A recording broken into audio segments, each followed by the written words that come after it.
Earnestly Speaking Podcast, new EJ's rant of the week. How you guys doing? Recording this actually on a Friday night because I am busy all weekend, so I'm gonna get this in because this is of the Monday installment of the Earnestly Speaking Podcast. For my rant of the week, we do now. It's my third rant we've done since doing these new concepts we've been doing the podcast.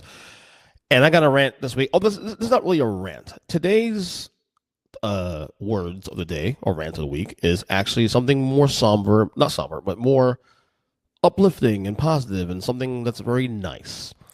This week, as you guys know, the first week of April every year, we've been listening to this podcast for as many years as you have. The first week of April is always a very, very special time for the Christian family because you have the amount of birthdays. You have my son's birthday on the 4th, Logan, who turns 9. You have my son Eli, who becomes a teenager. I'll probably rant it for that next week. He turns 13 next week. But also, and probably more importantly, the 3rd, this coming Friday, is the 15-year wedding anniversary of me and my wife, Lauren. We celebrated 15 years of wedded bliss. We've been together 20 years, actually. We hit 20 years being together in July 3rd, in fact. And July 4th. I think it's July 4th. Is it July 4th? Yeah, it's July 4th. I asked her out actually on July 4th, 2006.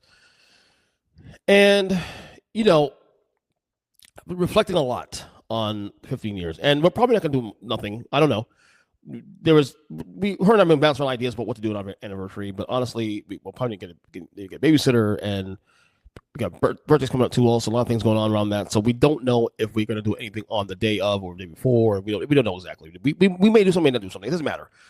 But I've been reflecting a lot on the 15 years of marriage, and it's you go through. And it's really 20 years together because to be honest, we've been operating like a married couple from the day pretty early. We were operating like a married couple. We were living together pretty quickly. Within 2 months, we're living together. We were sharing finances pretty quickly as well too. Before we got married. And look, I'm not saying that's ideal to do for everybody else, but it worked for us because I knew right away. I knew when I met her. I just turned 26. She was just turning 19. And people say, "Oh, that's a big age gap." Except we realize that she is way more mature than I am. I am not mature whatsoever. I am still a man child, and she calls me as such every day. Even now, at 45 years old, and her being whatever age she is, obviously you do the math. I still did the age. I am a man child. I'm a man child, and it's what it is. But I knew from day one this was someone special.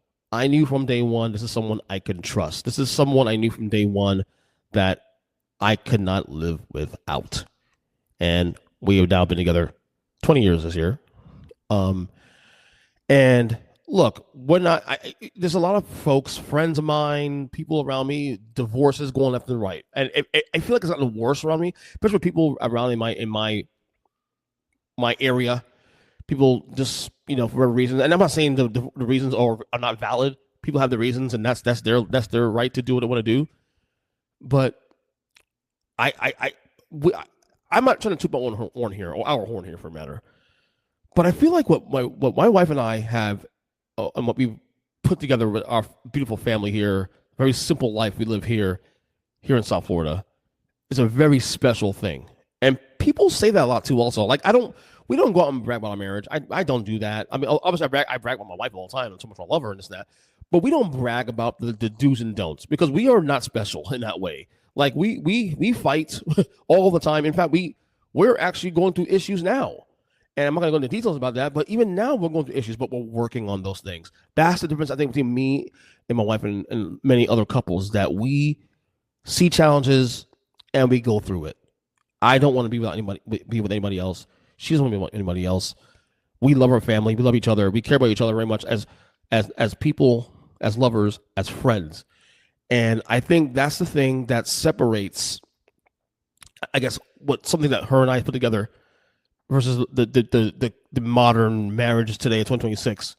You know, like we're a team, we're a partnership, and she's the best partner to have. She is. She's the best partner to have when it comes to finances. When the best partner to have when it comes to hanging out. When the best partner has when it goes to eating. When it goes to talking about bullshit, about gossiping, and about stuff, and about when it comes to just anything.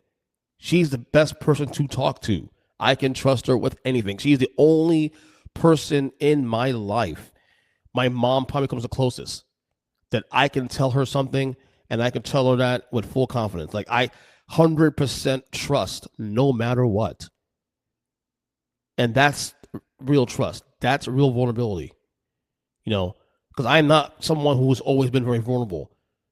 And it took me, even with her, it took me years to get to this point when I could be vulnerable with her in a way where it's comfortable and it's uncomfortable, but comfortable and necessary, and it's not easy. It's not easy. What we have here is not easy at all. We are very, it's funny because like we love each other and all these things as mentioned, and yet we are still actually kind of polar opposites. I'm an extrovert. She's an introvert. I'm very people friendly. She's much more internal and likes to be kind of a loner. She has friends, but she has a group of friends she hangs out with, and that's it. We're very opposite in some ways, but we also are very much alike in different ways too. Also, we have opposite upbringings, except we are aligned in a lot of mostly political views are fairly aligned.